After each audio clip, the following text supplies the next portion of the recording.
কখনো কখনো মনে হয় যে আমার কপালটাই খারাপ।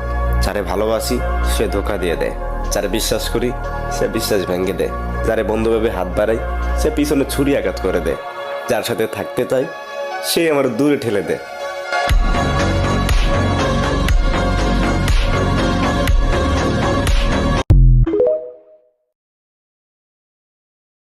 পরিবারের দায়িত্ব পড়ছে ঘাড়ে, রাতে ঘুম কি আর এত সহজে ধরে? চিন্তায় মাথা ভরে যায় যখন বাপের ওই কথা মনে হয়। যখন আমি থাকবো না দুনিয়াতে তখন বুঝবি দুনিয়া কারে বলে।